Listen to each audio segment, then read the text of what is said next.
ചരിത്ര നേട്ടത്തിലേക്ക് കുതിച്ചുയരാൻ ശുഭാംശു ശുക്ല. ഇന്ത്യൻ സമയം 12:01 അല്പസമയത്തിനുള്ളിൽ ഫ്ലോറിഡയിലെ കെന്നഡി സ്പേസ് സെന്ററിൽ നിന്നാവും ആക്സിയം 4ന്റെ വിക്ഷേപണം നടക്കുക. നേരത്തെ 5 തവണ വിക്ഷേപണം മാറ്റിവെച്ചിരുന്നു. NASA, ISRO, European space agency എന്നിവരുടെ സഹകരണത്തോടെ മനുഷ്യനെ ബഹിരാകാശ നിലയത്തിലേക്ക് എത്തിക്കുന്ന ആക്സിയം 4 മിഷന്റെ ഭാഗമായിട്ടാണ് ശുഭാംശു ശുക്ല ബഹിരാകാശ നിലയത്തിലേക്ക് പോകുന്നത്.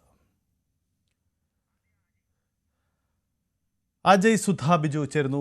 അജയ്, കാലാവസ്ഥ അനുകൂലമാണ്, ഏറ്റവും ഒടുവിലത്തെ റിപ്പോർട്ട് അതാണ്. ഒപ്പം തന്നെ സ്പേസ് എക്സിന്റെ മിഷൻ ഡയറക്ടർ ഇത് സംബന്ധിച്ച് അന്തിമ നിർദ്ദേശങ്ങൾ കൈമാറിക്കഴിഞ്ഞു എന്ന വിവരങ്ങൾ കൂടി പുറത്തു വരുന്നുണ്ട്. എന്താണ് അവിടുത്തെ സാഹചര്യം?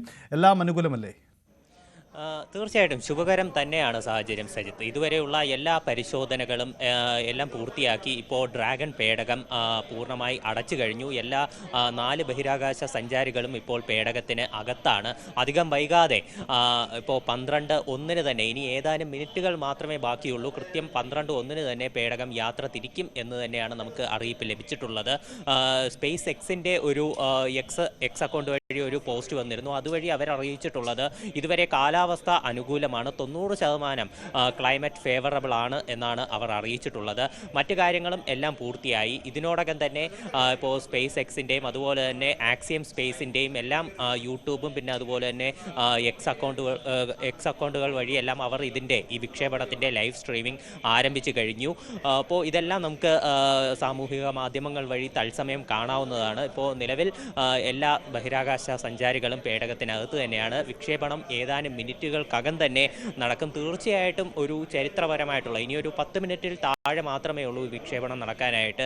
ഒരു ചരിത്രം തന്നെയാണ് ഇന്നത്തെ ദിവസം കുറിക്കപ്പെടുന്നത്. 1984 ഇന്ത്യൻ ബഹിരാകാശ സഞ്ചാരിയായിട്ടുള്ള രാകേഷ് ശർമ്മ ആദ്യമായി ബഹിരാകാശത്തെത്തിയതിനു ശേഷം മറ്റൊരു നാഴികക്കല്ലാണ് തീർച്ചയായിട്ടും ഇന്നത്തെ ദിവസം എന്ന് പറയുന്നത്. അതിൽ ശുഭാംശു ശുക്ല, ഗ്രൂപ്പ് ക്യാപ്റ്റൻ ശുഭാംശു ശുക്ലയുടെ ഒരു നിർണായകമായിട്ടുള്ള നേട്ടമെന്ന് പറയുന്നത് അന്താരാഷ്ട്ര ബഹിരാകാശ നിലയത്തിൽ കാലുകുത്തുന്ന ആദ്യത്തെ ഇന്ത്യക്കാരൻ കൂടിയാകാൻ ഒരുങ്ങുകയാണ് അദ്ദേഹം.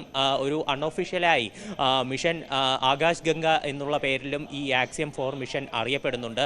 അപ്പോൾ ഇതിലൂടെ ഈ അന്താരാഷ്ട്ര ബഹിരാകാശ നിലയത്തിലെത്തി അതെല്ലാം ഇനി വരുന്ന ഗഗൻയാൻ മിഷൻ ഉൾപ്പെടെ ഇന്ത്യയുടെ എല്ലാ അന്താരാഷ്ട്ര ഇപ്പോൾ സ്പേസ് മിഷൻ എല്ലാം ഒരു ഊർജം പകരുന്ന അതിൻ്റെ ഒരു ചെറിയ ചവിട്ടുപടി തന്നെയാണ് ഇന്നത്തെ ഒരു മിഷൻ എന്ന് പറയുന്നത്. ഇതിനു മുൻപേ തീർച്ചയായിട്ടും ഭാരതീയരെ ഉൾപ്പെടെ ആകാംക്ഷയുടെ മുൾമുനയിൽ നിർത്തിക്കൊണ്ട് നിരവധി തവണ ഈ മിഷൻ മാറ്റിവെച്ചിരുന്നു. ഒരു മാസത്തിലധികമായി എല്ലാ ബഹിരാകാശ സഞ്ചാരികളും ക്വാറന്റൈനിലാണ് എന്നുള്ളതും നമുക്ക് കാണാൻ സാധിക്കും. മെയ് 25 മുതലാണ് ഇവരുടെ എല്ലാവരുടെയും ക്വാറന്റൈൻ പീരീഡ് ആരംഭിക്കുന്നത്. അന്നു മുതൽ തന്നെ ഇവരിൽ പ്രത്യേക പരിശീലനങ്ങളെല്ലാം ഇപ്പോൾ സിദ്ധിച്ചുകൊണ്ട് ക്വാറന്റൈനിൽ കഴിയുകയാണ്. മെയ് 29-ാം തീയതിയായിരുന്നു ഈ മിഷൻ ആദ്യമായി ലോഞ്ച് ചെയ്യാനായിട്ട് ഉദ്ദേശിച്ചിരുന്നത്. എന്നാൽ ആദ്യം ഇതിൻ്റെ ഇലക്ട്രിക്കൽ യൂണിറ്റിൽ ഉണ്ടായ ചില പ്രശ്നങ്ങൾ കാരണമെല്ലാം ഇത് മാറ്റിവെക്കുകയായിരുന്നു. തുടർന്ന് കാലാവസ്ഥാ പ്രശ്നങ്ങളുണ്ടായി.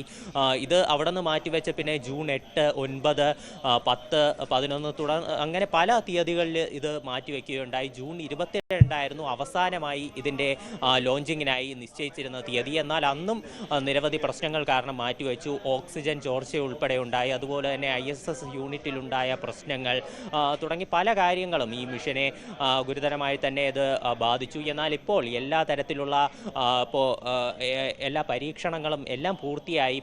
ഡ്രാഗൺ പേടകം അടച്ചു കഴിഞ്ഞു. ഡ്രാഗൺ പേടകം നമുക്ക് എല്ലാവർക്കും സുപരിചിതമാണ്. അത് സുനിത വില്യംസിനെ ഉൾപ്പെടെയുള്ള ബഹിരാകാശ സഞ്ചാരികളെ ഭൂമിയിലേക്ക് മടക്കിയെത്തിച്ച സ്പേസ് എക്സിൻ്റെ ഒരു പേടകമാണ് ഡ്രാഗൺ പേടകം എന്ന് പറയുന്നത്. സക്സസ്ഫുൾ ആയിട്ടുള്ള മിഷനാണ് നടത്തിയത്. അതുപോലെ തന്നെ ഇന്നത്തെ ലോഞ്ചിങ് നടക്കുന്നത് ഫാൽക്കൺ 9 എന്ന് പറയുന്ന റോക്കറ്റ് വഴിയാണ്. റീയൂസബിൾ ആയിട്ടുള്ള ഒരു റോക്കറ്റാണ്. അതായത് ഈ ഡ്രാഗൺ സ്പേസ് എക്സിൻ്റെ ഡ്രാഗൺ എന്ന് പറയുന്ന ഈ പേടകത്തിനെ അത് ഭ്രമണപഥത്തിൽ എത്തിച്ചതിന് ശേഷം, അന്താരാഷ്ട്ര സ്പേസ് സെൻറ്ററിൻ്റെ ഭ്രമണപഥത്തിൽ എത്തിച്ചതിന് ശേഷം ഈ ഫാൽക്കൺ 9 എന്ന് പറയുന്ന റോക്കറ്റ് അത് തിരികെ ഭൂമിയിലേക്ക് എത്തും. അപ്പോൾ ഈ തരത്തിലാണ് അതിൻ്റെ ഒരു ഡിസൈൻ നിർമ്മിച്ചിട്ടുള്ളത്. ശുഭാംശു ശുക്ലയുടെ ഒരു നിർണായകമായിട്ടുള്ള ഒരു റോൾ ഇന്നത്തെ മിഷനിൽ എന്താണെന്ന് പറഞ്ഞാൽ ഇന്നത്തെ വിക്ഷേപണത്തിൻ്റെ പൈലറ്റ് അദ്ദേഹമാണ്. ഇന്നത്തെ വിക്ഷേപണവും അതുപോലെ തന്നെ നാളെ നടക്കുന്ന ഡോക്കിംഗ് പ്രക്രിയയിൽ ഉൾപ്പെടെ അദ്ദേഹമായിരിക്കും സാരഥിയായി പ്രവർത്തിക്കുക. ഇന്ന് 12:01 വിക്ഷേപിക്കുന്ന ഈ റോക്കറ്റ് നാളെ വൈകിട്ട് 4:30 ഇന്ത്യൻ സമയം 4:30 ഡോക്കിംഗ് പ്രക്രിയ നടക്കുക. ഇനി ഏതാനും മിനിറ്റുകൾ മാത്രമേ ഉള്ളൂ. ഇനിയൊരു 5 മിനിറ്റിനുള്ളിൽ ഈ ഒരു വിക്ഷേപണം നടക്കും. സജിത്ത്, യെസ്, അജയിലേക്ക് തിരികെ വരാം. ഇപ്പോൾ ഷാബു പ്രസാദ് നമുക്കൊപ്പം ചേരുന്നുണ്ട്. ശ്രീ ഷാബു പ്രസാദ്, ബഹിരാകാശ നിലയിലേക്കുള്ള യാത്രയും വരവും പോക്കും ഒരു സാധാരണ വാർത്തയാവുന്ന കാലഘട്ടത്തിലാണ് നമ്മൾ ജീവിക്കുന്നത്. നമുക്കറിയാം, നിരന്തരമായി നടക്കുന്ന ഒരു പ്രോസസ്സാണ്. ആളുകൾ വന്നു പോകുന്നിരിക്കുന്നു. പക്ഷേ ഒരു ഇന്ത്യക്കാരൻ അതിലേക്ക് യാത്ര ചെയ്യുമ്പോൾ നമുക്ക് പ്രത്യേകതകൾ നിരവധിയുണ്ട്. ഒപ്പം എന്തുകൊണ്ട് ഈ സുധാംശു ശുക്ല എന്ന ചോദ്യത്തിന് ആ ടീമിലെ ഏറ്റവും പ്രായം കുറഞ്ഞ വ്യക്തിയാണ്. അപ്പോൾ പ്രായം കുറഞ്ഞൊരു വ്യക്തി എന്തുകൊണ്ട് തിരഞ്ഞെടുത്തു എന്ന് അതിൻ്റെ അർത്ഥം ഇന്ത്യ ലക്ഷ്യമിടുന്നത് ബഹിരാകാശ പദ്ധതികളിൽ ഒരു ലോങ് ടേം ബന്ധങ്ങളും ലോങ് ടേം പദ്ധതികളുമാണ് ഇന്ത്യക്കുള്ളത്. അതിൻ്റെ കൂടെ തെളിവല്ലേ? എത്ര കണ്ട് പ്രത്യേകതകളുണ്ട് ഈ ആക്സിയം 4-ൻ്റെ സുധാംശു ശുക്ല ഉൾപ്പെടുന്ന ഈ ദൗത്യത്തിൻ്റെ പ്രത്യേകതകൾ? നമ്മൾ അടുത്ത വർഷം 2026 അവസാനം 27 കൂടി ഗഗൻയാൻ വിക്ഷേപിക്കാൻ ഒരുങ്ങുകയാണ്. നമ്മുടെ അതിൻ്റെ ട്രയലുകളും അതിൻ്റെ വികസനവും ഒക്കെ വളരെ ആക്റ്റീവായിട്ട് നടക്കുന്നു. അതിൽ അങ്ങനെയുള്ള ആ ടീമിലെ ഒരു പ്രധാനപ്പെട്ട മെമ്പറാണ് ശുഭാൻശു ശുക്ല. അപ്പോൾ അങ്ങനെ നമ്മൾ സ്വന്തമായിട്ട് ഒരു 4 ആസ്ട്രോനോട്ട്സിനെ വിടുമ്പോൾ, 4 സഞ്ചാരികളെ വിടുമ്പോൾ അതിൽ ഒരാളെങ്കിലും ബഹിരാകാശ ആയിരിക്കുന്നത് വളരെ നല്ലതാണല്ലോ. അതുകൊണ്ട് തന്നെയാണ് ആ ഒരു പരിചയം, അതുപോലെ അന്താരാഷ്ട്ര ബഹിരാകാശ നിലയവുമായിട്ടുള്ള ആ ഒരു ബന്ധം, ആ ഒരു എക്സ്പീരിയൻസ്, ഇതാണ് ഇവിടുത്തെ ഏറ്റവും പ്രധാനപ്പെട്ട കാര്യം. അതുകൊണ്ട് തന്നെ ഈ കാരണം കൊണ്ട് തന്നെ ഈ ദൗത്യം വളരെ വളരെ വളരെ പ്രധാനമാണ് ഇന്ത്യയെ സംബന്ധിച്ചിടത്തോളം. കാര്യം ഇവിടെ നിന്നാണ് നമ്മൾ ഈ ഗഗൻയാൻ മിഷൻ നമ്മൾ ശരിയായ രീതിയിൽ അതിന്റെ അടുത്ത ഘട്ടത്തിലേക്ക് കടന്നു എന്ന് തന്നെ വേണമെങ്കിൽ നമുക്ക് ഇവിടെ പറയാൻ പറ്റും. അതെ, അവിടെയാണ് ഇതിന്റെ പ്രാധാന്യം. അതെ, ഒരു കാര്യം കൂടി ഞാൻ ഇടപെട്ടുകൊണ്ട്, നമുക്ക് തത്സമയ ദൃശ്യങ്ങളാണ് ഇപ്പോൾ പ്രേക്ഷകരിലേക്ക് എത്തുന്നത്. താങ്കൾക്കും അത് കാണാൻ കഴിയുന്നു കരുതുന്നു. അപ്പോൾ കാണാൻ കഴിയും. തീർച്ചയായിട്ടും നമുക്ക് അതിൻ്റെ ഏറ്റവും തത്സമയ ദൃശ്യങ്ങളാണ്.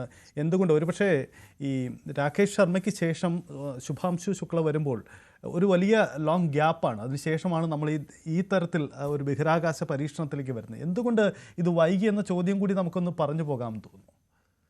അത് തീർച്ചയായിട്ടും അന്ന് രാകേഷ് ശർമ്മ പോയതിനു ശേഷം ഒരു 86 നമ്മൾ തിരുവനന്തപുരത്തുള്ള ESSCയിലെ സിസ്റ്റംസ് ഡയറക്ടറായിരുന്ന പി രാധാകൃഷ്ണൻ സ്പേസ് ഷട്ടിലിൽ പോകാനായിട്ടുള്ള എല്ലാ തയ്യാറെടുപ്പുകളും നടത്തിയിരുന്നു. അദ്ദേഹം അവിടെ നാസയിൽ ട്രെയിനിങ്ങും കാര്യങ്ങളും എല്ലാം കഴിഞ്ഞിരുന്നു. പക്ഷേ അൺഫോർച്ചുനേറ്റ്ലി ആ സമയത്താണ് 86 ജനുവരിയിൽ സ്പേസ് ഷട്ടിൽ ചലഞ്ചർ തകർന്ന് അതിൻ്റെ അകത്തുണ്ടായിരുന്ന 7 യാത്രക്കാരും കൊല്ലപ്പെട്ടത്. അതേ തുടർന്ന് അവർ സ്പേസ് ഷട്ടിൽ ദൗത്യങ്ങൾ നാസ 1-2 വർഷത്തേക്ക് നിർത്തിവെച്ചു. അതേ തുടർന്ന് അങ്ങനെ ആ മിഷൻ അത് നടന്നില്ല. പിന്നീട് അത് റീഇനിഷ്യേറ്റ് ചെയ്ത് വന്നപ്പോഴേക്ക് നമ്മുടെ പ്രയോറിറ്റീസ് ഒരുപാട് മാറി. നമ്മുടെ പ്രയോറിറ്റീസ് ആൾക്കാരെ ബഹിരാകാശത്തേക്ക് വിടുക എന്നുള്ളതിൽ നിന്ന് മാറി നമ്മൾ സ്വന്തമായ വലിയ റോക്കറ്റുകൾ ഉണ്ടാക്കുക, സാറ്റലൈറ്റുകൾ ഉണ്ടാക്കുക, അങ്ങനെയുള്ള കാര്യങ്ങളിൽ സ്വയം പര്യാപ്തത നേടുക, അല്ലാതെ ആൾക്കാരെ വിടുക എന്നുള്ളത് നമ്മുടെ ഒരു പരിഗണനയേ അല്ലാതായി. അങ്ങനെയാണ് സത്യത്തിൽ ഇത് നീണ്ടു പോയത്. സത്യത്തിൽ ഈ ഒടുവിൽ ഗഗൻയാൻ മിഷൻ നമ്മൾ ആ പ്രോജക്റ്റ് അപ്രൂവ് ചെയ്യുന്നത് 2016 ഈ 2016 വരെ മനുഷ്യ ദൗത്യം എന്നുള്ളത് ISROയുടെ അജണ്ടയിൽ പോലും ഉണ്ടായിരുന്നില്ല.